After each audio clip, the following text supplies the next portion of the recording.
What's up? Welcome into this Wednesday edition of Pushing the Pile. I'm Mike Renner. He's Kyle Long. Today we're going through a few different things. First, we're going to start off with some quarterback talk.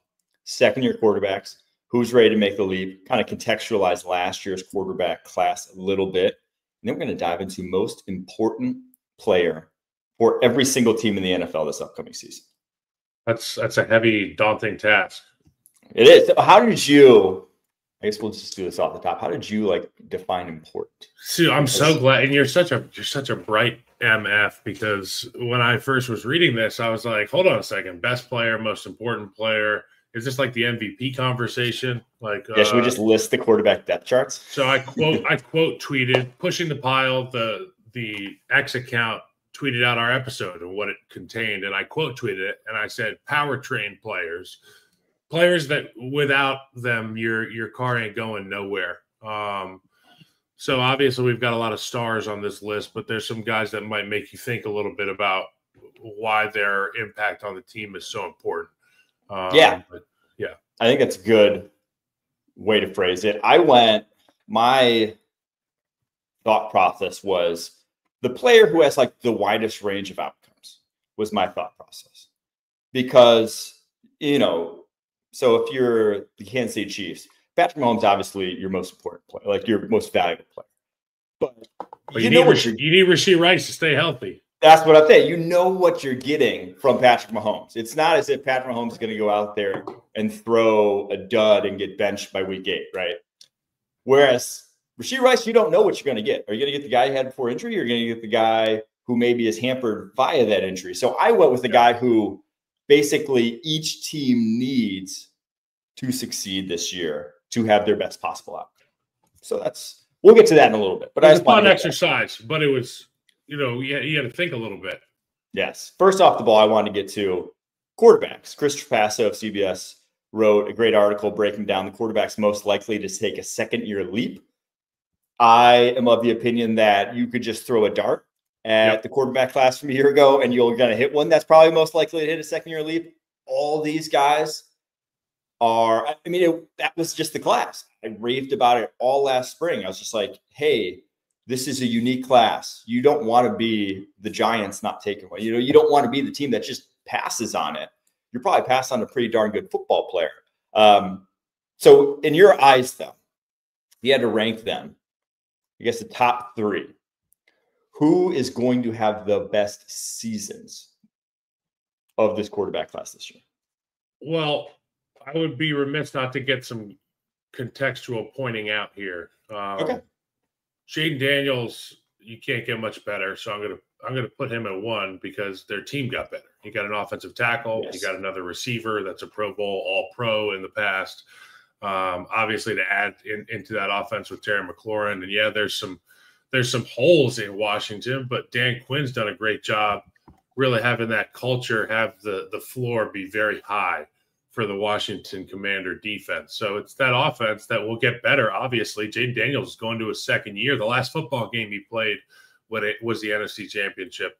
I think behind him is Caleb Williams. He is going to be indoctrinated into the Ben Johnson School of Football and technical acuity, and he's going to be a better quarterback. Let's just face it. For those of you who naysay everything that he does, I understand. Being a hater, it's a full-time job. But the guy's only got one way to go. That's up. They invested in the offensive line. They got a quarterback's best friend in Colston Loveland, which will be a lot of fun to watch. And obviously the receiver room is still really talented. The defense is going to be a strength for this football team, particularly the secondary. There's a lot of good things around Caleb Williams. I think he'll be number 2. He's got to get rid of the football. Number 3 for me is going to be Drake May. I think that Drake May goes from the young player with a lot of pop with his fastball that people start to watch to be like, can't miss television week in, week out. And you pair that with the Mike Vrabel effect, more people are going to be watching these games. They're going to be winning football games, and they've got a bunch of studs on their football team now. I think Drake May's physical tools showed in college at UNC, but his technique got better last year. I can only imagine the second iteration can't be much worse than that, Mike. And then obviously Bo Nix, who I thought played above his britches size. He played, one size bigger than his britches last year. I'm not sure that there's going to be – we might not see him get that much better, but let's be honest, Bo Nix was a good quarterback last year, and this is no slight on Bo Nix. And their football team's better as well, but I just see the other guys making real jumps because of their physical tools. Yeah, I think that's a good way to break down it. And your analysis of Nix, I as like one of the biggest Bo Nix lovers in the media space, I think it's spot on. I don't foresee him leaping to this. I don't think we've had anyone join the elite tier of quarterbacks since 2020, right? Like since the 2020 draft class. Joe Burrow, Justin Herbert. I don't think we've seen anyone 2021. Like, I don't think CJ Stroud's quite there yet. I don't think Trevor Lawrence is quite there yet. But like, that's the last time. I don't foresee Bo Nix joining that tier. Like, that's just not where I think he ultimately ends up. He's going to be a great NFL quarterback. I think he's somewhere in the 8 to 12 range. Yep. Not in the 1 to 5 range. And I also think just if you're stacking him up versus all these other guys, he doesn't have the weapons on the outside that, Drake May is probably the only one with. They play a different brand of football. And we're going to get into more of the Broncos brand of football later, obviously. I think they're going to run the ball so much more than they did a year ago. I think they're going to be so much better at doing it with RJ Harvey there, that it's not necessarily going to be all on Bo Nix. And I think he's going to be a value add in that running game as well, because he's a fantastic athlete. So that's where he can make a big impact. But I do agree that I think Caleb Williams, I think it turns on for him. The one guy, though, that I really think, just from what I saw last season to what he's going into, to the situation, that would not surprise me if we're talking about him. Obviously Jaden Daniels, there's no second year. But if we're talking about him in a similar breath to Jaden Daniels, I think Michael Penix Jr. is primed. Yep. Like, it just in terms of the situation, the division that he plays in, not a lot of elite defenses there. You got the Panthers defense, Saints defense, Bucks defense. Bucks is probably the best, but it's not difficult, right? Whereas Jaden Daniels, look at the division he plays in, Eagles defense, Cowboys defense, Giants defense now. It's going to be difficult where, the division that Caleb Williams plays in, Vikings defense, Lions defense, they're going to have tougher stretches than Michael Penix Jr. And I think with the Falcons defense, they're going to be in a lot of shootouts. Like, I think he is primed to go for like big numbies for Michael Penix. Guy, he throws a beautiful ball. And if you just watch him at any point at Indiana, Washington, the guy completely unafraid. He is going to go down swinging. That was one of his best attributes. One of my comps, just like joking comps almost, is just like Ryan Fitzpatrick. That's the way he plays. Now, he's obviously more physically gifted than Ryan Fitzpatrick, but that's the play style, is the gunslinger mentality. And I think with the talent that they have, Drake London, with Darnell Mooney, and with Zach Robinson dialing it up, who I was very impressed with in his first year as OC, and I was going to a second year as OC, I think he is primed for the biggest, leap year on year. But as I said, it's insane just watching these guys, how everyone's primed. Like, everyone based off their rookie season and what you saw, and then what each team added to them this offseason. I don't think anyone really fails, right? Maybe guys fall short of lofty expectations.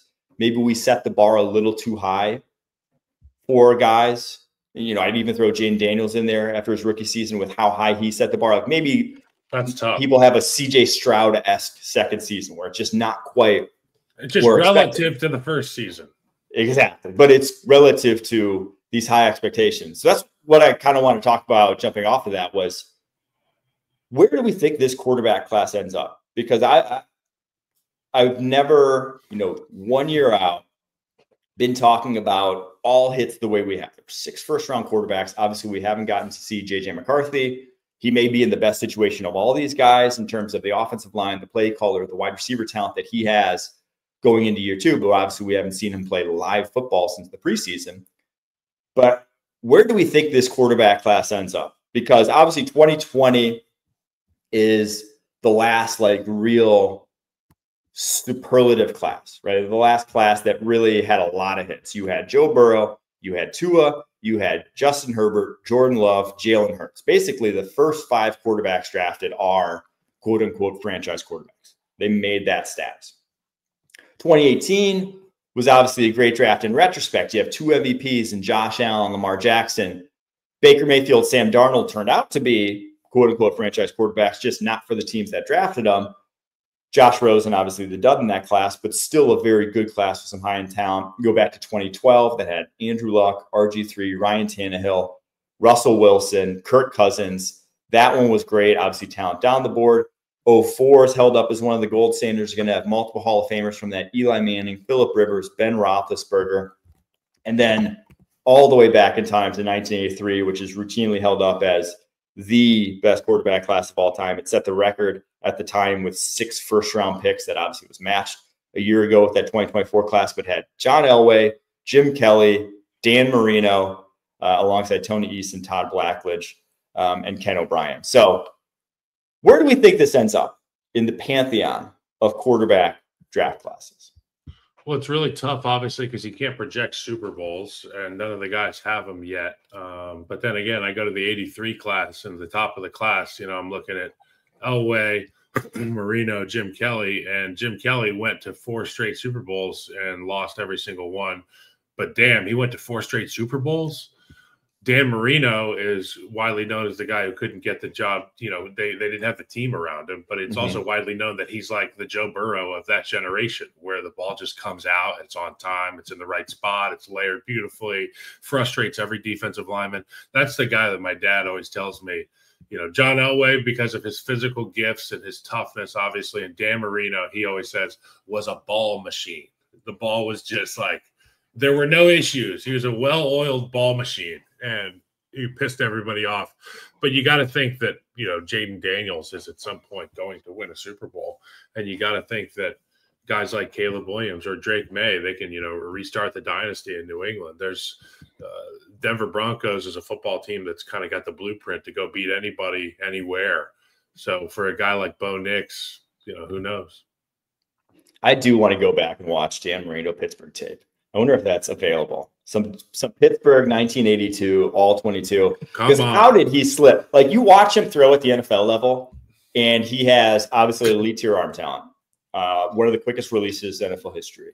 And it truly is. I mean, he was the Aaron Rodgers of his time in terms of just like that ball was where it needed to be every single time. I mean, obviously Aaron Rodgers fell at 24, so maybe it's not crazy that it happened, but 5 guys drafted over him. In year 2, he broke the single season passing record. We went over the numbers one episode, and if there's anybody who's in here watching, we discussed Dan Marino. We went through season by season, stat by stat.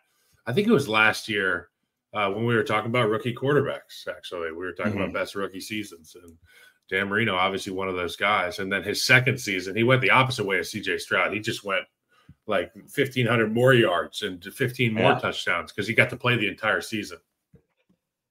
I think this last year's class, though, 2024, I think it ends up in argument for the top spot. I don't think it's going to be clear-cut top spot. Just based on volume. Because you are going to have, I believe, 6 franchise quarterbacks from this class. I think 3 guys very capable of being in the MVP conversation, the top 3 from that class, and maybe even Michael Penix Jr. as well. So 4 guys potentially that could be MVP routinely. Jeez. I mean, it is a uniquely special class that I just hope he drafted one. I just hope he drafted. There was the quarterback club. Essentially all the guys that got signed to do all the marketing things. So you turn on your TV today, it's Travis Kelce, it's Jason Kelce, it's TJ Watt, it's JJ Watt, it's Saquon Barkley. There's 10 players in that space who gets everything. Well, in the 90s, it was the quarterback club who had monopolized that. And it was everybody from Jim Kelly, Dan Marino, Phil Simms, Boomer Esiason, guys that we see on or have seen on NFL Today in the past, they were all part of the quarterback club. These guys monopolized. They cornered the market on marketing. And now Jason Kelce's got it by the balls right now. I had Quarterback Club 97, the video game on N64. Yes, Quarterback Club 94 was on, Super Nintendo. Got blowing it. Oh, I need to go back and play one of those one time. Just see back when you could chuck the game up. and it wouldn't break. It was just a brick. It was just like a Lego brick. You could build a house with the SNES cartridges. Oh man, you really could. Club probably has. All right, there's a quarterback talk. We're gonna get to most important player for every single team in the NFL right after this. Critics are buzzing about the new season of Yellow Jackets.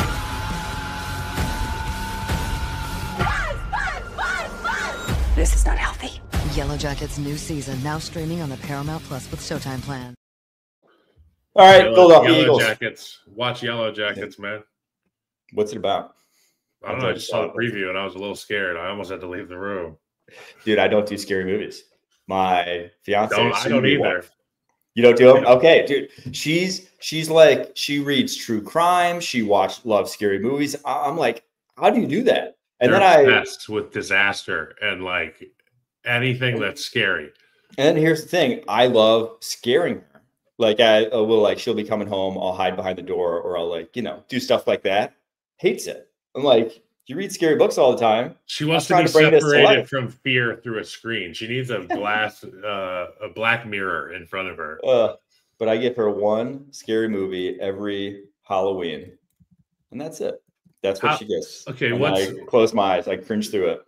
Was it Nightmare Before Christmas? Is that? I don't think that's a scary movie. I was scared of it. Weird. That's got long legs. That's like that's one of those as a kid where you like have nightmares, even though it's not really like scary. You enjoy it, but then you're like, why are his legs so long? Yeah, it just gives you the heebie-jeebies. Okay, on to the most important players. Philadelphia Eagles, a lot to choose from. Obviously, a lot of damn good players on this roster. That's how you dominate Super Bowl the way they did. But who's the most important? Kyle.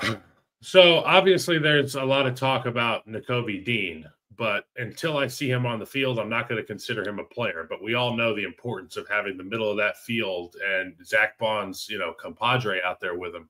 And Nakobe Dean was really coming into his own in the league before he got hurt. But the most important position is the gaping hole that Mekhi Becton left when he stepped out of the right guard spot. And obviously you and I are going to be in lockstep here on the position that's the most important for them to continue their dominance, for Saquon to have nearly 500 touches, for the tush push to work. Honestly, you need to have the right guard spot. There's three players I've got my eye on. Obviously Steen, Williams, and Green. It's going to be a battle. And I think the people in Philadelphia, the coaching staff, the players, they're open to any of these guys stepping in there and kicking somebody's ass. They don't care. And the right guard spot's going to be a lot of fun to watch for the Eagles. Yeah, I'm in lockstep with you. I wrote Kenyon Green here because a few reasons. One, he's still young. The guy is 24 years old. He'll be 24 years old all season. He is, in fact, younger than the 54th overall pick, Anthony Belton, Green Bay Packers offensive lineman. He's younger than a guy who just got drafted. The Texans gave up on him. And the Packers drafted an older player in the second round this year to play offensive line. So, like, there is still developmental potential there for this guy. He was obviously, if you watched him his true freshman year as starter at Texas A&M, you could see that this guy is very physically gifted. Now, obviously, the development part went left on the Houston Texans, and he just never turned into the guy they hoped when they drafted him in the first round. But it's not as if a lot of guys were developing on that Texans offensive line a year ago. Let's just keep it 100. So for the Philadelphia Eagles, he is your most exciting player in terms of what he could be versus what he might not necessarily be. And also, if you just watched Tyler Steen a year ago, when Mekhi Becton went down, when they had some injuries up front, Steen was bad. Almost torpedoed that Super Bowl. I think like the second or third snap he was out there, not torpedoed. They obviously were going to win that anyway, but like second or third snap he was out there, he just got his ass whooped by Chris Jones, or maybe it was Turk Wharton. I can't remember exactly off the top of my head. It happens. Those guys whip a lot of people's asses, though. But that was a common theme for him, unfortunately, throughout the season. When he had to come in, he was not impressive. Third rounder from 2023. That's the position that you just don't know on the Eagles roster right now, what it's going to look like. And if it's a liability there, in pass protection, it only takes one, right? It only takes one guy that you have to scheme around to all of a sudden things look a lot different. Your tackles can be lights out, but if one guy's just getting his ass whooped play after play, defenses will know that and will take advantage of it. So that's the position where I'm like, if they figure it out, Kenyon Green turns into the player he was once promised, well, shit, they're hoisting another Lombardi. I don't see anyone being able to beat them if he turns into a dominant guard. Or one of these rookies that Stoutland brought in, they drafted 2 offensive linemen, could come in and swoop this thing up. I mean, the scheme is, the scheme's pretty simple. The coaching is incredible. The guys you play next to are amazing. It breeds an environment where a young guy can step in, be handed the keys to a Ferrari in a professional driver, closed course type shit, and they just let him go. And that's what happened to me as a rookie. And, I know I was a first rounder, and none of these O-linemen are rookies for them are first rounders, but they essentially become first rounders when they're playing with who they're playing with, and they get the nod from the scouting department in Philadelphia. Come on, I would have the utmost confidence to step in and be like, it's anybody's. Just go swing the bat. Just go put the bat on the ball, man. All right, let's get to the Commanders, where they obviously had a lot of turnover this offseason, a lot of new faces. To me, the most important player, though, is the one they added mid-season. I think Marshawn Lattimore. They need to get the bang for the buck. They traded for this guy, still young, still only 29 years old. No reason to think he should be on the downside of his career. Bruce should really have lost it. But when he was in a Commanders uniform last year, he was legitimately bad. He had 5 penalties in 2 games against the Eagles alone. He gave up 240 yards in 5 games. Obviously had big-time hamstring issues. That's why he only played 5 games after getting dealt before the deadline. But you traded and gave up what you gave up thinking you were getting a number 1 corner, thinking you are in this sort of spot where you can make a big move, and corner was obviously a massive need for them. He didn't play like it. Dude didn't show it up at all and was truly a reason why they lost some of those games. So if he turns back into the Marshawn Lattimore, that was at one point a very dominant number 1 sort of man coverage corner, Commanders have just as good a shot at winning the NFC as the Eagles, in my opinion. But that's obviously a problem for them. They need to fix that. Obviously a big if, given what we saw last season. For me, it's going to be Laramie Tunsil. You bring in an elite left tackle, you expect elite left tackle play. Yeah. Jaden Daniels didn't have that last year. They did a good job of competing up front with some of these elite groups that we talk about, particularly in the division. But when you've got a left tackle who can be a mute button, Jay Cutler used to talk about Ryan Clady, elite tackle in Denver. And I'm sure some of you guys in the chat, guys and gals, remember Ryan Clady. Boys State. Laramie Tunsil is that. He's just you don't have to slide to him. You don't have to give him help. He probably looks at his guard and says, just leave me the you-know-what alone. Just stay away from me. If you have that kind of left tackle, it opens up Pandora's box for what you're allowed to do with the right side and with the center and the left guard. And I think that will bode very well for Jaden Daniels and the Commanders. Yeah, I am interested to see what the offense looks like this year, because as much as we thought, as much as everyone, the offensive line overplayed expectations and were much better, they still were schemed around a lot. Cliff Kingsbury knew that it wasn't a strength, knew he had to protect them, knew he had to do things that were basically not putting them on islands in pass pro. Shoot, this year you might be able to. You might be able to just say, we can drop back pass 20 plus times a game and not have to get cute with RPOs and things of that nature to protect our O-line. So I'm interested to see what it looks like, because obviously Cliff really reinvented himself a year ago, and I think cemented himself as one of the best play callers in the NFL with what he did. So it looked good doing it. Yeah. Oh, well, always. God, that guy's just, that there's those sunglasses ads that look timeless. You don't know if the picture was taken in 1964 on a yacht in Rhode Island or if it was, recently taken. He's got that look and those glasses, man. He's got the classic football player or football coach look. Every great coach has a look. Signature.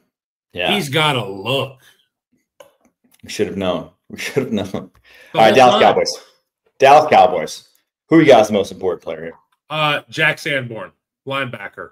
It's going to be an issue for the Cowboys if they don't have young Jack Sanborn, of previously the Chicago Bears, stepping up for Matt Eberflus's defense, previously of the Chicago Bears. And if you remember the Bears, when Roquan Smith left, there was a ton of people that were like, yo, Roquan Smith just left with his suitcase and his Rolls Royce. What's the plan here? Well, young Jack Sanborn, Chicago native, stepped in and was an absolute stalwart for this defense. Matty Eberflus's defense was never a problem until, Hail Marys came around. That's going to be a huge part for this Cowboys defense. Obviously, they added pieces on offense, but with the way that their front is, they re-signed Igizua. Odigizua. Thank you. They've got Micah. They've got young rusher on the outside. Is it Ezeraku on the other side? Yep. So, I mean, that second level of the defense will have opportunities to make big plays. I think Jack Sanborn will be the guy that steps up for him there. Yeah, their linebacker position, one of, if not maybe the biggest question mark on this roster. DeMar Van Overshown, super talented, horrific knee injury at the end of last season. I'm not sure you can rely on him. He is such a freak and so much fun to watch when he's healthy. Kenneth Murray, obviously former first-round pick, but there's a reason why multiple teams have just let him walk out the door at this point. Maris Leafau was a third-rounder from Notre Dame a year ago, but I could tell you as someone who watched Maris Leafau for multiple years at Notre Dame that he is not a coverage linebacker, to say the least. So it's kind of going to be an open competition there at the linebacker position. Interested to see how it shakes out. Jack Sanborn, big fan of his. I don't know if I'm calling him the most important player on this roster.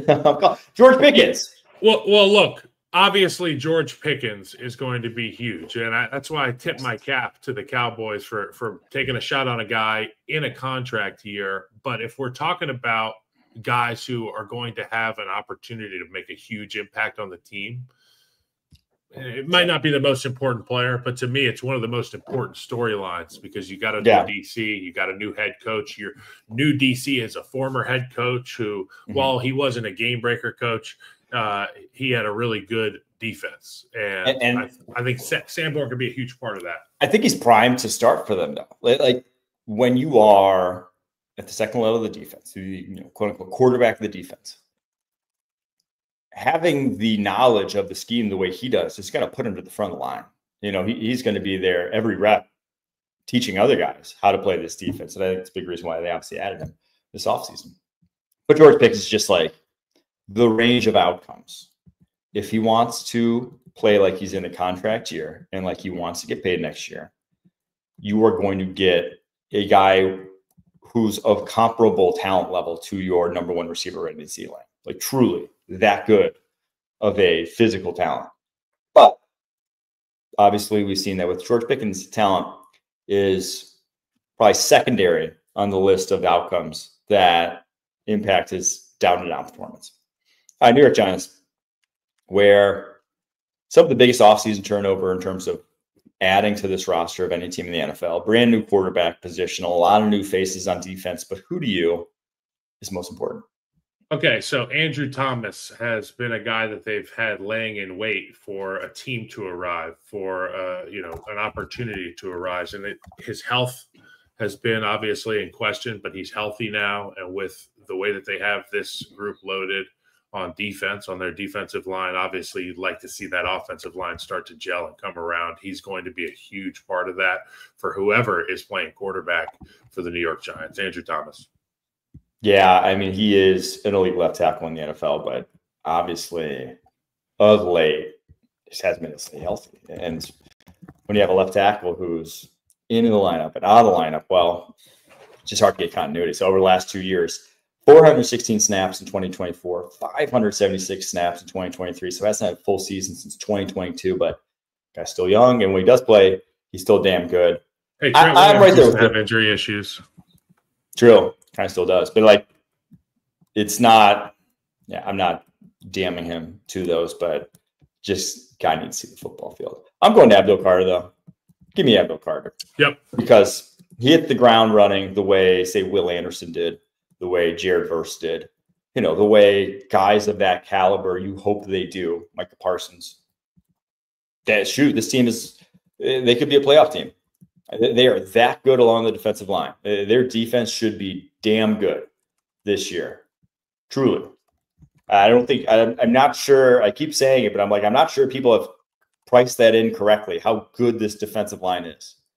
Dexter Lawrence is the best nose tackle in the NFL, bar none. No one comes close to the impact he does rushing the passer around the interior.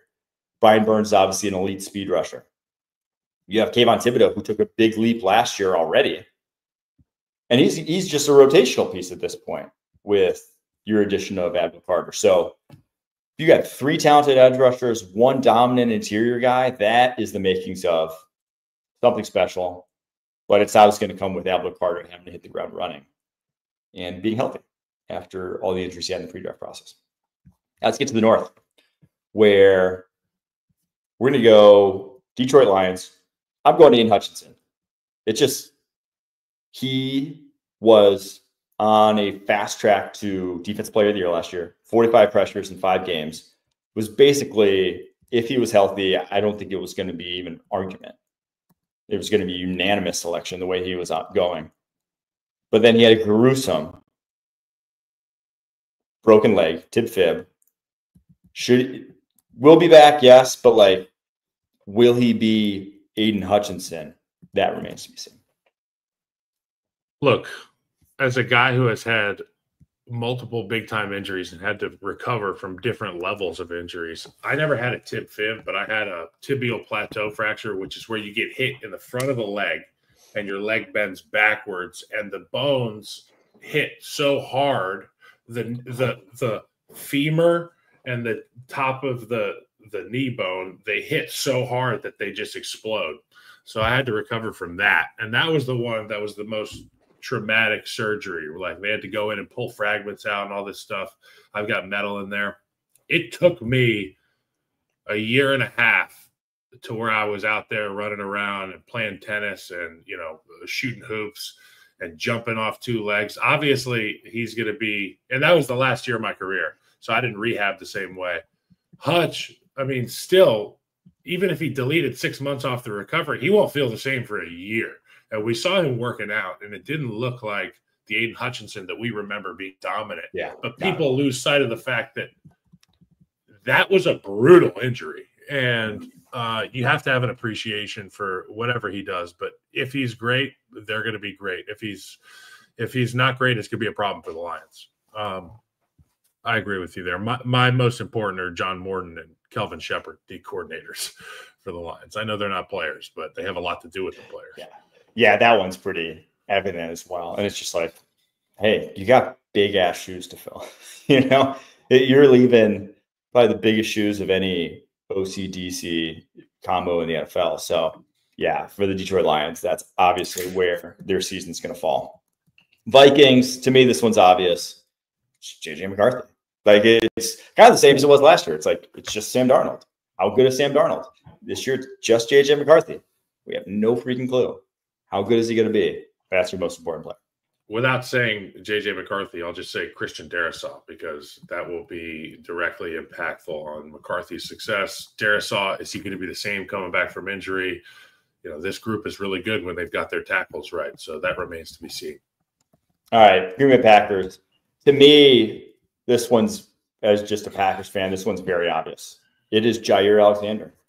The guy has not played a full season since 2022. Obviously, that's why there's been this, will they keep him? Won't they keep him? But every time he's played, the guy is still a top-tier cornerback in the NFL. Maybe not the defensive player of the year caliber he was at one point in his career, but like, he's a top 15 corner when he plays. In the 7 games he played last year, they went 6-1. He's still only 28 years old. He's a super young guy coming out of college. Like, their best path to a Super Bowl comes with Jair Alexander playing on the outside. If they don't have him, I just think it's going to be very difficult for them to get over the gauntlet in the NFC. So, yeah, to me, it's Jair Alexander. Him, healthy, on a football field, happy to be there as well. That's your most important player. He has a huge impact. I remember when he first came into the league, it was just like, circle that guy, find out exactly where he is, because he can ruin your game plan. For me, it's obviously Jordan Love. Is he going to be able to stay healthy? Will he be able to survive the nicks and bruises that come along with playing in the NFC North, or the NFL for that matter? And a big part of that's going to be Matthew Golden. What is going to come of this young stud receiver. And how are they going to implement him? Will he establish dominance early in that receiver room? And they're yearning for kind of somebody to step up and be ahead of everybody. This is an opportunity. And Jordan Love, when he is healthy, he can get it out there to you. So that's going to be what I have my eye on, Jordan Love and Matthew Golden. All right, Chicago Bears. We don't have to say on this one. I know you don't like talking about the Bears, but it's Caleb. This is like same as the Vikings one. It's just like it's Caleb. He had such a tumultuous rookie season, up and down, but obviously dealt with a tumultuous coaching staff.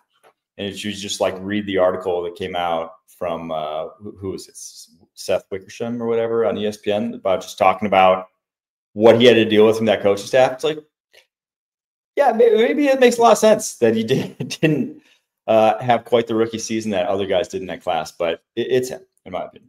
Hey, look, you got to have a short memory. So even if there were bad things that happened earlier in the day, you got to have your eyes on this afternoon or this evening or whatever the hell it is. If Caleb Williams, that's what I would implore him to do. And I also have Caleb Williams. It's going to be imperative for that ball to get out of his hands. He cannot sustain hits like he did last year for the entirety of a career, or he will be a guy that's in and out of the lineup more often than not. The offensive line is going to be huge. What are they going to get out of the young tackle Ozzie Trapillo? Are we going to be able to get? You think he beats up Braxton? It'll be interesting to see. I mean, he's got the frame for it, but I got to give Braxton credit. He's gotten better at the left tackle position. Obviously, the right tackle is spoken for, so it's not like they can just flip Braxton and put in Ozzie. They have draft capital at the first round at the right tackle with Darnell Wright. But it'll be a lot of fun to watch. I mean, Ben Johnson as a head coach, what's he like as a head coach? This is going to be a lot of fun to watch. All right, let's get to the NFC West, where the Los Angeles Rams were champs a year ago. A lot of interesting names here that I could have gone with.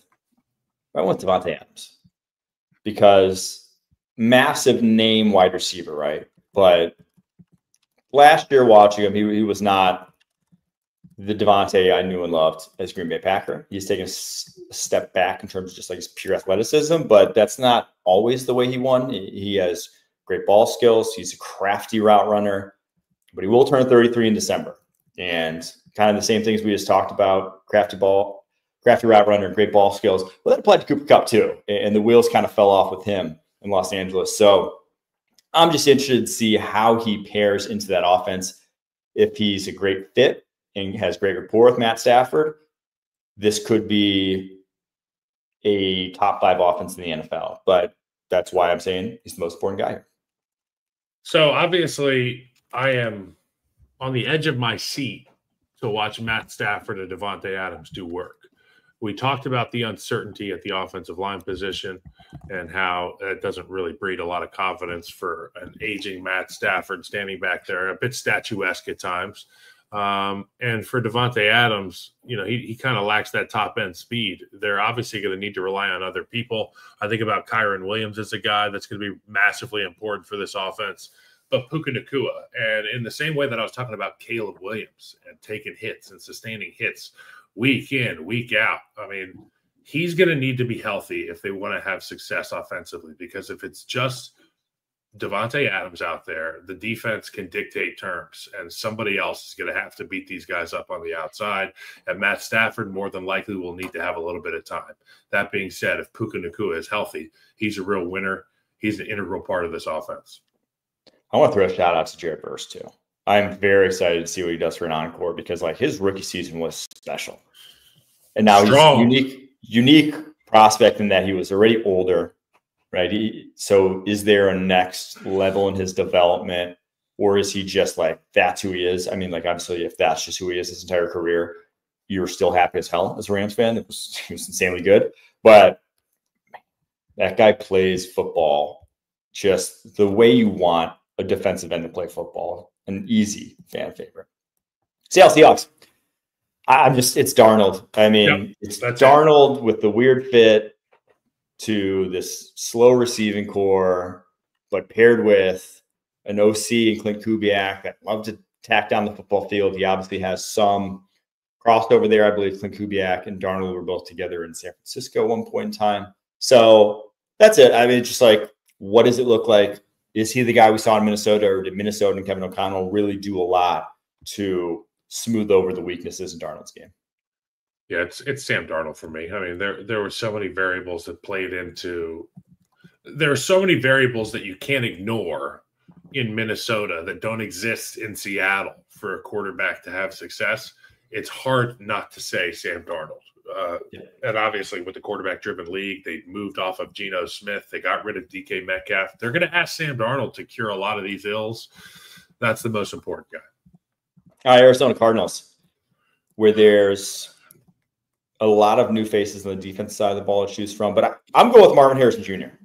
for a few reasons. One, you thought, as a Cardinals fan, when you drafted this guy, you thought you were getting what Brian Thomas Jr. was last year. You were sold this, the way we've seen Jamar Chase hit the ground running, the way we've seen Justin Jefferson hit the ground running, the way we saw Brian Thomas. Like, you were sold that. You were sold this guy who was just going to come in and immediately be a dominant number one wide receiver. Quite frankly, he wasn't. I mean, he wasn't even close to that. Didn't even crack 1,000 yards. Was third in the NFL in contested catches. His separation ability was suspect at times. Only broke one tackle after the catch. Just like a weird pairing, too, with Kyler Murray, and that they weren't on the same page on a lot of back shoulders, a lot of go balls. Like, it just did not work out objectively the way people thought. But obviously, he showed up to minicamps jacked out of his mind. Looks like he's about 220 plus pounds now. Has a different element to his game when you're that size compared to NFL corners. So I just think that's what it's going to take for this Cardinals team to get over the hump. They need him and Kyler Murray to be what him and DeAndre Hopkins was. They need it to be an unstoppable combination that then everything else can play off of. But if it's not, I don't think they get over the hump at the West. Yeah, that's their real X factor on offense, because Marvin Harrison Jr. is supposed to be the guy that came in and just light the world on fire immediately. Obviously, it didn't happen that way. And, the Arizona Cardinals offense ended up being good enough at times. But I think the most important guy, obviously, if we're going to already say Kyler and Marvin Harrison, it's going to be Josh Sweat. It's a lot of money. It's a lot of money for a rusher. And these rushers that get a lot of money, they get a lot of production. And in a new uniform, in a new city, I look for Josh Sweat to have a massive year for the Arizona Cardinals. All right, San Francisco 49ers. A lot of names to choose from here. I chose Christian McCaffrey, because I think we just saw last year how much that offense relies on him. There's how much they want to run the offense through him and then have everything else kind of be ancillary. Obviously, they're still going to have a good running game, even if I was out there playing running back. That's just what Kyle Shanahan does. But he kind of brings that extra cherry on top with his receiving ability, with just his down-to-down consistency when he is fully healthy, that they need him to get back to Super Bowl for him. Well, funny you should say that Christian McCaffrey is the big important guy who's got a question mark about his health, because the guy that I'm about to name will be in charge if Christian McCaffrey is no longer an option. And he goes by the name of Brock Purdy, and he makes a lot of money. And while we're counting people's money, we'll talk about Brock Purdy. If Brock Purdy does not have Christian McCaffrey on the field, he will be forced to earn every single penny of that contract. There are going to be eyeballs on this San Francisco offense like no other year because of the way that they just invested, and John Lynch invested into his quarterback. And it's a quarterback-driven league. If Brock Purdy ain't going, we'll give him the same treatment that Sam Darnold's getting. Yeah, I mean, he is the most important guy. Like, let's be real. Like, it's going to come down to Brock Purdy not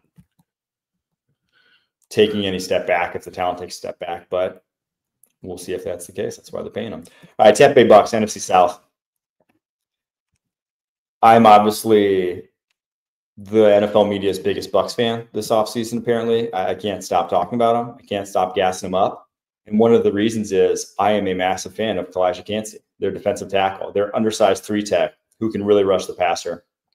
45 pressures as a rookie, 40 pressures last season. The guy can get after it.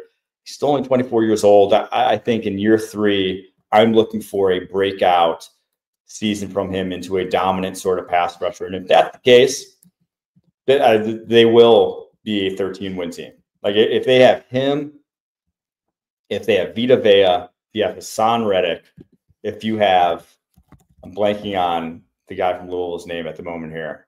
That's also, I mean, you have Logan Hall going into year 4. He's really good. Prisco. Yeah, Diaby. You have all these guys. You have this loaded defensive line. If Kancey can be a dominant sort of 3-tech pass rusher, it's just this Bucs defense will be difficult to play against. A lot of guys missing from the first OTAs for the Tampa Bay Buccaneers. Obviously, guys like Mike Evans, Chris Godwin, Vita Vea, Tristan Wirfs, they were not present at the first day of OTAs. You know who else wasn't present? Hassan Reddick. Classic. Okay. First He'll off, show up week 9. First off, bravo. He's done it again. Does he want a new contract again after just signing it? With the way that this offense will put up points, Hassan Reddick will have opportunities to get pass protectors dog tired in that sticky, muggy Tampa Bay stadium. And I'll tell you what, as an offensive lineman, it's hard enough to block when when you have your wind, when you're beat, dead tired in the heat and the sun's shining and you start feeling sorry for yourself a little bit. Guys like Hassan Reddick become a nightmare, even more of a nightmare than they were when you were fresh. So I got Hassan Reddick being a huge part of it when he does show up. And obviously it's voluntary. So don't freak out. Hey, Majal, thank you for telling me it's optional. Thank you. I never miss. Okay. Because you know what else they had there at these optional things? They had free meals. They had camaraderie, fraternity, brotherhood, strength training with some of the best strength coaches in the world, nutritional advice, shakes, you name it. You like to get in the sauna, the steam room, you like to go in the cold plunge. Well, all of it's right there at the facility. And I'm sure all these people on this list that I just named that have tons of bread, they've got that stuff at the house, so they don't need to go. But me, I didn't have that. So I went to the facility and I enjoyed being around my teammates. I liked watching football on the big screen, and I got to put the laser pointer on the screen. That was fun too. That's why you go. It's optional, but it's mandatory. Okay. I'm trying to think if I would have been a guy. I probably would have gone. I mean, you would have gone because you know what? At 12 o'clock when we leave the building, we go play golf. Golf. I mean, I feel like that's when you ultimately stop playing sports. It's not necessarily the playing sports part that you miss. It's that other parts around playing sports that you end up missing, just hanging out with guys. So that's the best part of the league. I do not miss playing football. I miss practicing every day and going through like the daily, the doldrums in November, December in Chicago when you're on a 3-13 team and you're out there still competing and you're lifting together. It's fun. I mean, it's the same reason you join a fraternity, but just your fraternity brothers are actually badasses in the NFL. No fraternities in Notre Dame. Can't relate, but I'm sure it would have been fun. All right, Atlanta Falcons. Michael Penix Jr.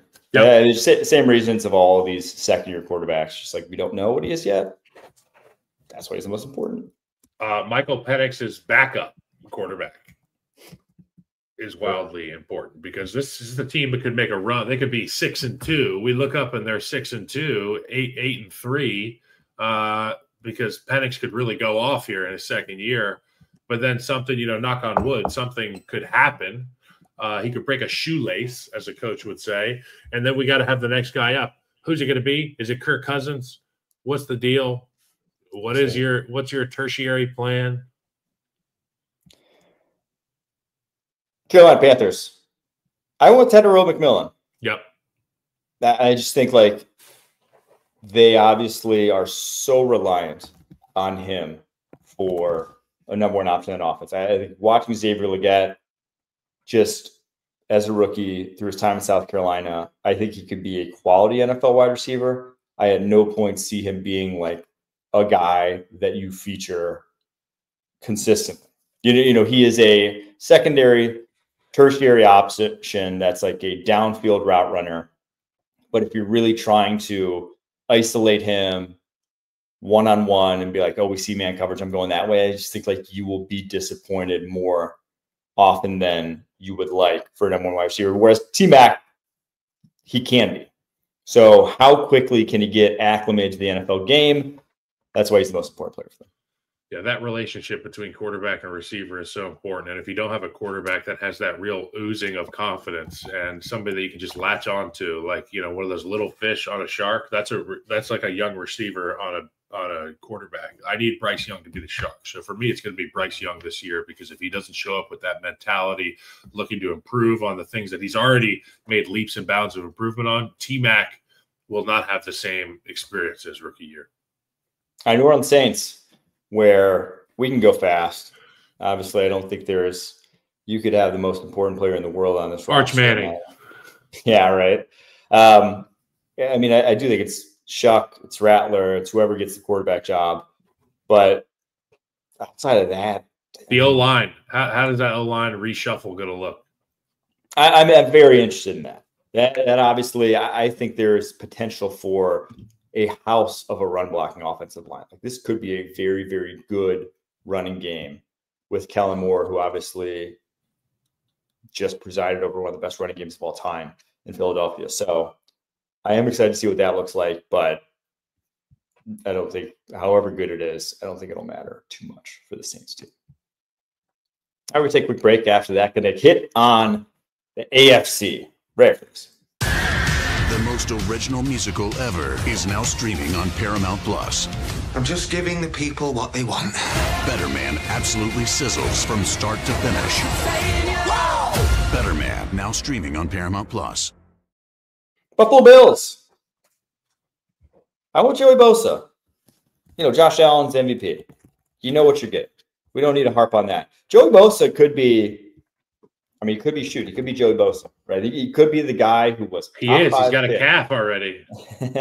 I know he's already Bosa. I told you, dude, that's the wrong city to go to when you're a guy with, you know, some ailing injuries. You don't want to go to Buffalo. It's not even cold yet. He could be the double-digit sack guy we saw very early on in his career. I mean, shoot, even of late when he's been healthy. 2021, he had 10 sacks according to PFF. But last 3 years, 503 snaps in 2024, 320 snaps in 2023, 203 snaps in 2022. The guy is not a pillar of health, one of the most injury-plagued defensive linemen you'll ever see. But he's healthy.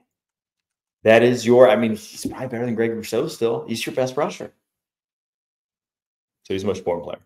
And you know what? I think this team is built to have people show up come playoff time. I mean, they've got a number of guys, two of which are going to be missing the first 6 games of the season for PEDs. Is that the deal?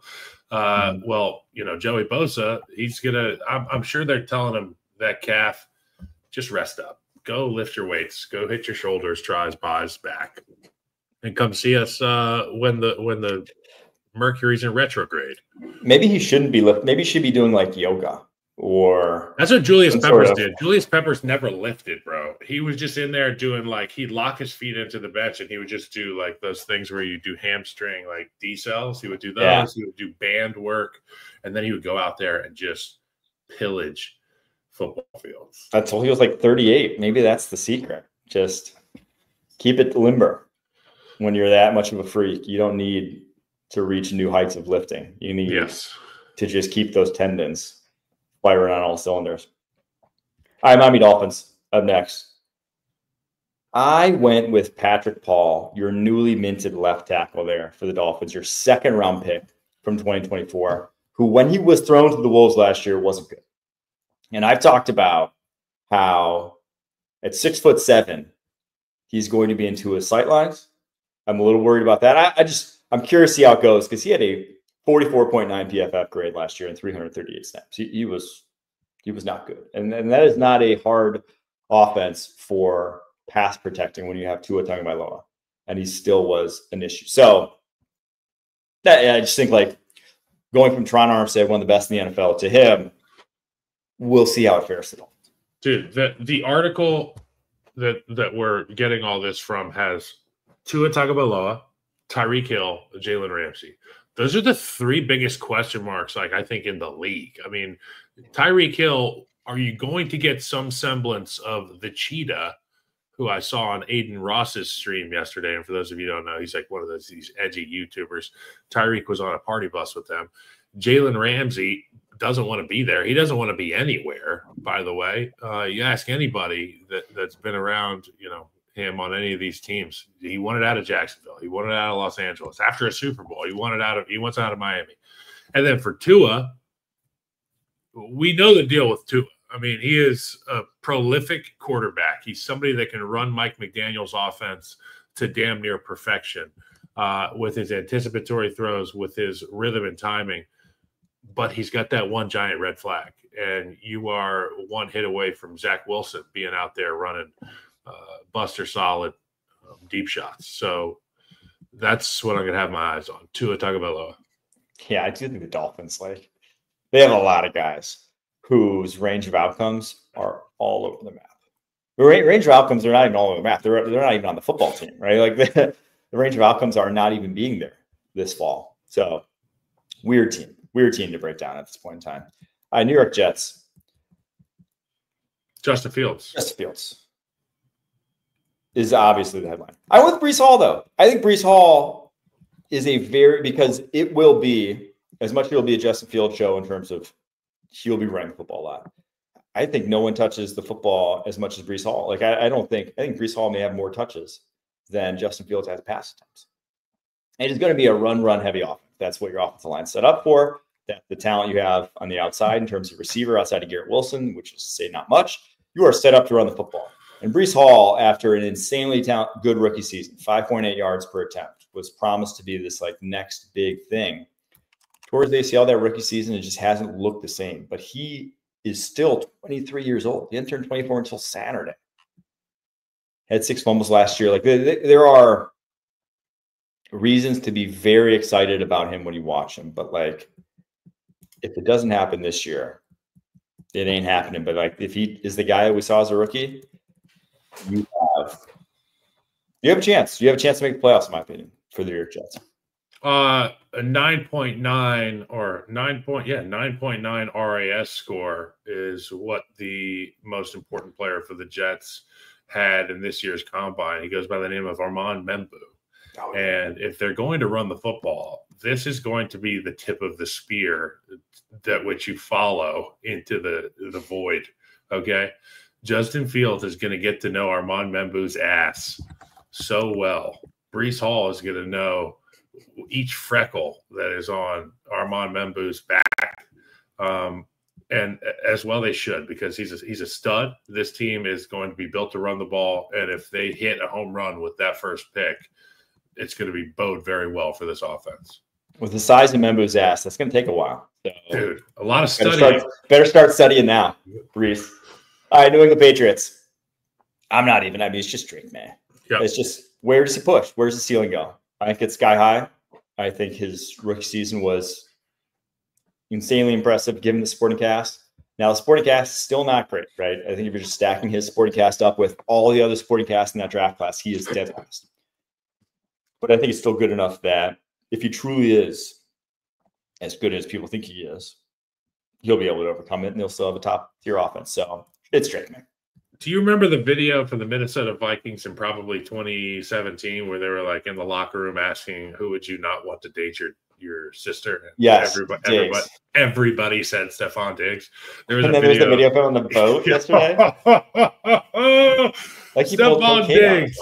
Okay, by the way, back to football. I'm glad you saw the video, because I saw the video and I was like, this guy is just he's a 90s R&B That's what I said when they signed him. I'm like, do you add one of the biggest, the anti-venom is Mike Vrabel. Yeah. Well, he might let him be himself as long as he is a tough SOB on the field, prepares, does all the stuff. Yeah. You can be whoever you want when you leave the building, as long as you're nice to people and, we treat people with respect. But when you're here in the building, you do that. And if Stephon Diggs can do that, awesome. I think Mike Vrabel might have the messaging for that, because Mike Vrabel's played with guys that are like Stephon Diggs before. I'm just sitting here laughing, imagining that clip, and then Drake May's off screen in that boat. I don't think it works. I don't think he's there. I don't think Drake May's getting the invite. Okay, that boat. That could be good though for Drake May. Bandits Horizons. All right, AFC North. Baltimore Ravens. I struggle with this one. There's a lot of important players. I think Malachi Starks is the most interesting one to me, though, because I was obviously insanely high on Malachi Starks. I mean, probably the best safety that I've scouted since Kyle Hamilton. And he came out, and obviously Kyle Hamilton's been insane in the NFL. So those two guys next to each other, I'm more just like, I want to see what it looks like. I'm super excited to see those two. I was very high on Ardarius Washington coming out too. And so I want to see where he kind of slots in to this defense, because I think he's good enough, or was good enough a year ago, to still warrant a spot in your starting lineup. So that's kind of a roundabout way of saying multiple different guys, but let's just say Malachi Starks is my most important player. I'm not sure which national park houses Old Faithful. It's a geyser in Wyoming. It might not Yellowstone? be Yellowstone. Okay, Old Faithful. It's a geyser.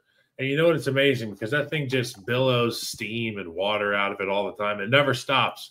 And you know what? I'm sure at some point in time, the first men and women saw it and they were like, I wonder when this thing's going to stop. And they just waited around until they died because it didn't stop. And then it got the name Old Faithful because you just have faith that it's going to keep going. Which leads me to my next name, Derrick Henry. Okay.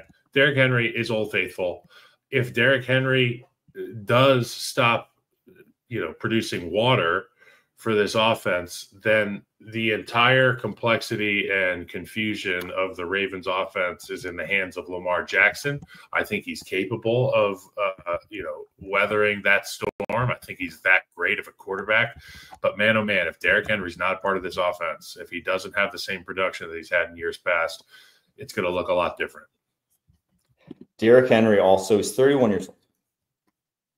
He has, over the course of his career, led the NFL in carries 4 different times. He has 2,355 career rushing attempts. In college, he led college football in rushing attempts his final year of college. 395 attempts in one season. He had 602 career rushing attempts. And then in high school, let me find his high school stats. 20,000 carries. His high school stats were out of this world. He had, in high school, 1,397 career rushing attempts, 462 his senior year. So you add all that up. He has over 4,350 rushing attempts in his lifetime. And that's just the games. He did 1,000 a week in all those games for practice. Dude, and the fact that he is still one of the best of all time. We need to make him a national park. He is. Derrick Henry is a national park. He has a long way to go, though. You want to guess the most carries in NFL history? Who holds it? You should be able to get that, but how many it is? The most carries in an NFL career? Yes. Emmitt Smith. Emmitt Smith. You want to guess a number? Emmitt Smith, let's say 2,200. 4,409. Dude, he has almost 600 more carries than anyone else in NFL history. That's outlandish. So at Henry's current pace, I don't think he can realistically catch him. He's 2,000 behind him. 2,000 would be 6 straight 300-yard seasons. It's insane how much they used to run the football back in the day. But if anyone could, cool concepts. If anyone could, I think Derrick Henry definitely could. Ashton Genty. Genty might. He had a lot of touches last year. All right, Pittsburgh Steelers. It's Aaron Rodgers. It's just, dude, let's be real. It's Aaron Rodgers. He's not on the roster technically, but it's Aaron Rodgers. Rodgers. All right, we can go quick. We've talked enough about Rodgers. Let's get to the Cincinnati Bengals. I want Amarius Mims. Huge. I think he actually exceeded my expectations as a rookie. He wasn't good, right? I didn't expect him to be good. He was not. He barely played football. He was the guy who his collegiate career didn't even have a single full season as a starter at Georgia.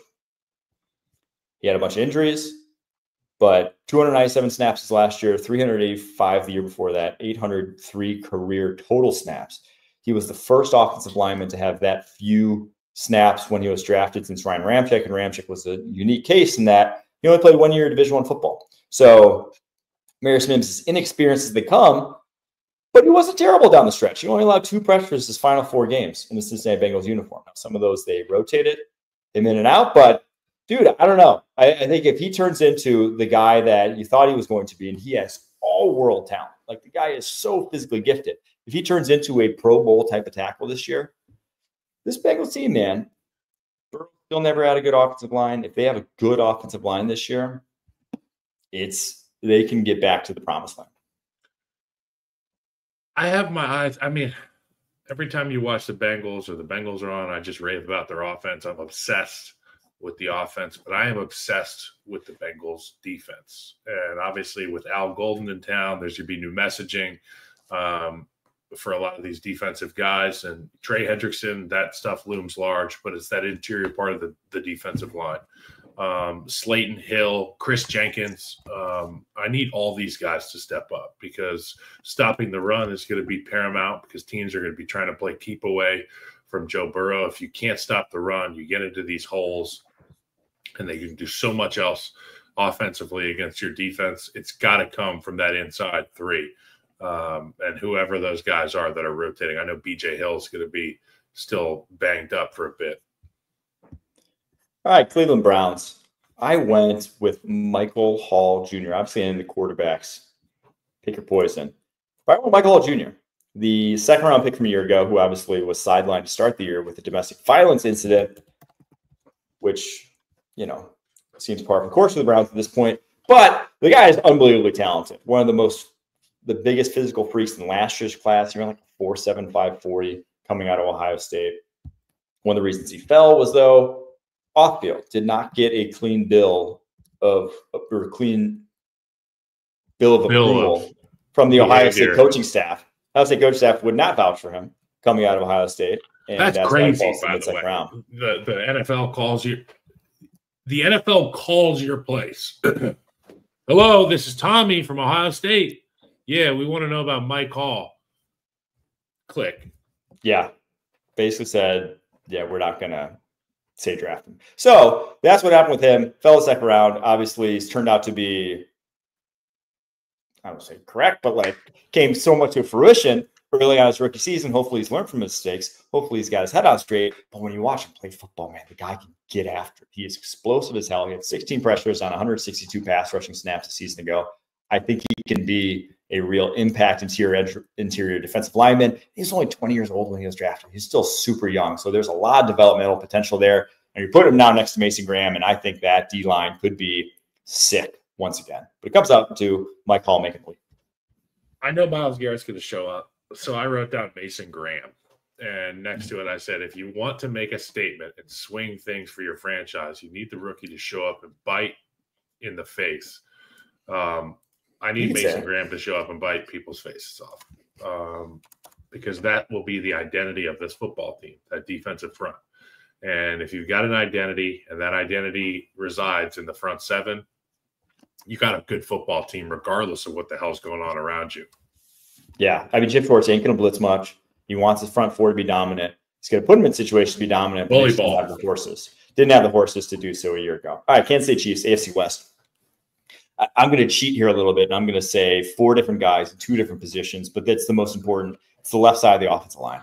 Yes. How's it shake out? Josh Simmons, Kingsley Suamadi-Ia, Jalen Moore, Wanya Morris. Who wins what job? Who plays where? How well do they play? That's it. That to me is the most important players for the Kansas City Chiefs. Yeah, for me, it's going to be Josh Simmons, who I thought was the most NFL-ready guy in the draft, but his red flag was brutal patellar injury. And as you've pointed out so many times, and obviously your background in medicine, you know how tough these things are, sports medicine. You know how tough these things are to recover from. If he is young enough to recover properly, and the docs did a great job, the Kansas City Chiefs have got one of the biggest swing steals in the NFL draft. It's going to be one of those things you can look back on in 10 years and say, my God, do you remember when Josh Simmons fell to the Chiefs and he was the blindside protector for Patrick Mahomes. Are they going to start him week 1, or are they going to let him continue to rehab until week 5? Who knows? I think it could be beneficial to wait till week 5 because you get those other guys some reps because you never know when you need them, and those reps will be really, really important. All right, Los Angeles Chargers. I went with Trey Harris, their second-round wide receiver, for the sole reason that outside of Ladd McConkey, there is not a single reliable target on this roster. Quentin Johnson, some interesting improvements from year 1 to year 2. I would not qualify him as reliable. I don't know if he'll ever qualify as reliable. But Trey Harris could be.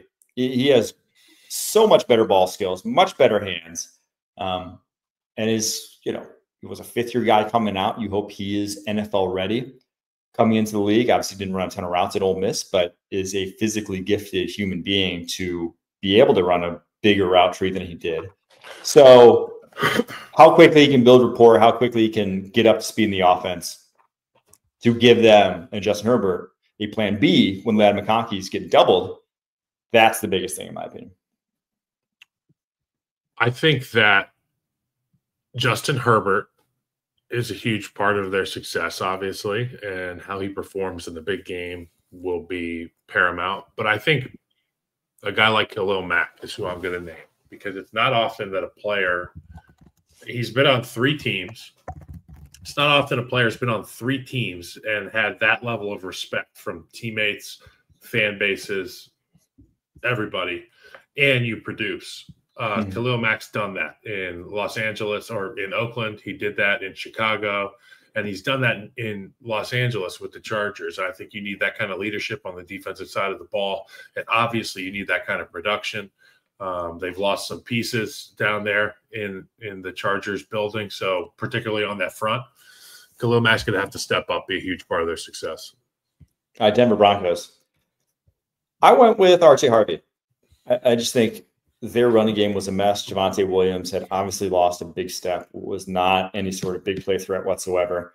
R.J. Harvey can be. I mean, ran the low 4.4s at Combine, was unbelievably productive over his time at UCF, and no reason to think that he can't just be the feature bell cow sort of back in that offense, and it's a good offensive line in front of him. So I think R.J. Harvey transforming this run game is what I'm most looking forward to and would be the most important step forward for this Broncos team. And Sean Payton's daughter loves the pick. Love it. I'm going to put Evan Ingram down. Stick with me. This guy can, he's heating up NBA Jam style, okay? When he heats up and when he has somebody who can get him the football, he is prolific. And I think that in Sean Payton's offense, he will be given the opportunity to be a big part of their explosive games. And with the way that they run the football, the way they're constructed in their offensive line, they've got a bunch of glass eaters. You just tipped your cap to them. And I could talk about O-line, but I'd rather talk about the quarterback's best friend. That's a tight end, Evan Ingram. It's going to have a huge year. It's going to be a big part of the success for Bo Nix. All right, Las Vegas Raiders. Obviously, Geno Smith, the big headliner this offseason alongside Ashton Genty. But I think Christian Wilkins, who was your headliner a year ago, is the most important player in terms of success. You know what you're getting out of Smith and Genty. That was kind of like the reason why you made the moves to go get both those guys. But Christian Wilkins is coming off a Jones fracture and has had some setbacks already that were publicly stated by the team. You paid him $100 million because he is a dominant force against the run. I mean, truly one of the best in the NFL, at least one of the best, probably the best playmaking D tackle against the run in the NFL. And a Jones fracture, though, anytime you're talking foot, lower body injuries for a guy that weighs over 300 pounds, you're worried. That is not something that you want just because of the stress that 300 pounds consistently puts on those areas of the body. So that's the player where if he comes back and he's the Christian Wilkins of old, and you got Max Crosby alongside him, because you've got a dominant defensive line. But if he's not, I think you still have the up and down nature of this defense that we saw a year ago. I am really excited to see Max Crosby under this new regime. I'm really excited, obviously, to see Christian Wilkins healthy. That's going to be a huge part of it. I think Chip Kelly is going to be the most important part of this unit, because he's going to be the glue that holds all these pieces together. Obviously, the Raiders fans, they love Brock Bowers. They're excited about Geno Smith to have some semblance of a concrete quarterback, a number one guy. Ashton Genty, the pick, is a home run. I put Michael Mayer down as an important guy because they're going to live in 12 personnel the entire year. And you and I have talked at length about this. Brock Bowers is going to be featured, but I think Chip Kelly's going to look to have a balanced front. And they're going to have to, have two tight ends that don't necessarily have to be George Kittle types in the run game, but guys that are willing. And it's going to be a big flavor for this offense. Ashton Genty being handed the football. You need to have mirrored looks, meaning, the formation looks the same on both sides. That's the 12 personnel stuff. The tight ends are going to be huge. Let's take the AFC South. Texans, your champs a year ago. I have Blake Fisher as your most important player. He was their second rounder out of Notre Dame a season ago. Was not ready for the NFL game. He declared early. He was a junior coming out. He was forced into time. 337 snaps. He had a 50.4 PFF grade. If you just watch him, he wasn't ready, but that's no surprise. We watched him at Notre Dame. He wasn't that great of an offensive tackle, but he was a former 5-star. He actually started over Joe Alt his freshman year until he got hurt. Alt came in, took the left tackle job, never let it go. Fisher had to kick to the right side, never quite developed into what they thought he would be, but obviously one of the most physically gifted tackles in that draft class. Can they develop him over the course of his rookie career? They didn't work out with Kenny Green, right? But everyone's different. If he can take a big leap forward, you can all of a sudden see this offensive line not being a complete shit show. But given what I saw from him as a rookie, I'm a little worried because obviously now he's slated to be your right tackle firmly this season. Nico Collins, last year, 12 games, 68 receptions, 1,000 yards. And you remember the meteoric start that he had to the season. Yeah. And when he was out, it really exasperated. It made worse the situation at the offensive line. And it made worse the situation with the OC and the quarterback and that marriage that obviously ended up not working out. If Nico Collins is healthy, I have way less concerns about the offensive line. Nobody catches a 5-yard slant and runs for 40 yards like Nico Collins. We love when Jamar Chase does it, and we show it on SportsCenter. Oftentimes, I think we forget about a guy named Nico Collins, who is 6'4", 225 pounds, and runs like a damn deer. We do. I mean, just because he was hurt last year and because the Texans kind of faded into somewhat irrelevance, I forget, like you said, he's almost on a pace for 1,500 yards this season ago. The guy is a true number one in the league. Now they got some more pieces to throw to for CJ Stroud. I'm actually very excited to see how that Texans offense looks this year. Maybe we're all a year early on the big leap that Stroud was going to take to MVP sort of status. All right, Indianapolis Colts. It's Anthony Richardson. I mean, I've no explanation necessary. It's Anthony Richardson. He's a top 5 pick. Incredibly talented. Can he play up to it? He's the most important player. I agree. I'm going to go with Tyler Warren, the guy that I had slotted to be a Chicago Bear. He's obviously going to be a Colt. I think that if Anthony Richardson does take the next step, it will be riding on the coattails of an awesome rookie season from Tyler Warren at the tight end position. Jacksonville Jaguars. I'm going former number 1 overall pick, Trayvon Walker. This is the year. He's got to make the leap. He's still only 24 years old, man. He is still so young heading into year 4. He needs to be former number 1 overall pick. I mean, he's not bad. I'm not saying he's a bad player by any means. He is a more than competent pass rusher. But when you see the flashes from him, you're like, dude, why doesn't he do this every single time? You know, his flashes are so high end that if he could just harness that, you could have a guy who is truly a top 5 edge rusher in the league. I mean, that's why he got drafted number 1 overall.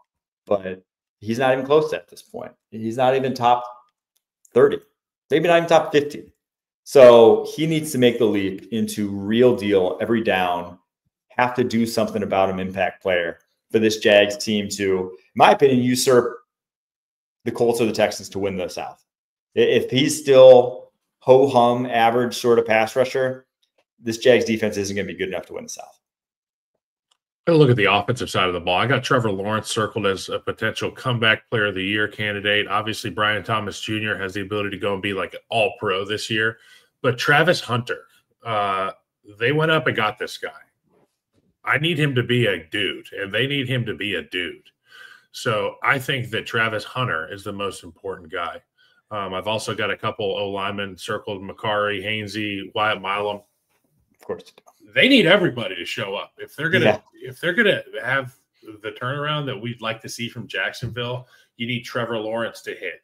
You need Brian Thomas Jr. to get better and be himself, which we think he's going to do. Travis Hunter needs to ball outrageous, and that offensive line, they've got to figure out a way to get together.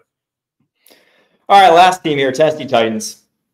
I went Cam Ward, not necessarily for Cam Ward's like on the football field play. He is the most important guy for changing around this culture, for setting the tone for his leadership there.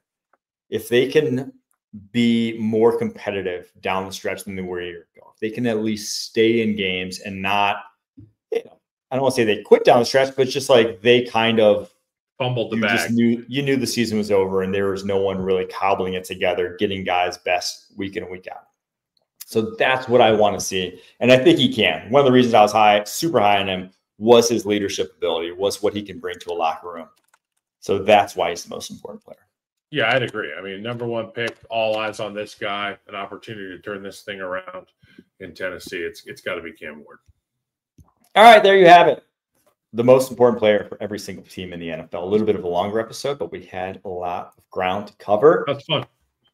And it was fun. And I will not be here for a while now after this. We're going to take have fun. Wish everybody the best week ever. Getting married on Saturday, going on my honeymoon after that. So you won't hear from me for about a month here. But thanks so much for tuning in all season long, all off season long. Until we come back, keep pushing.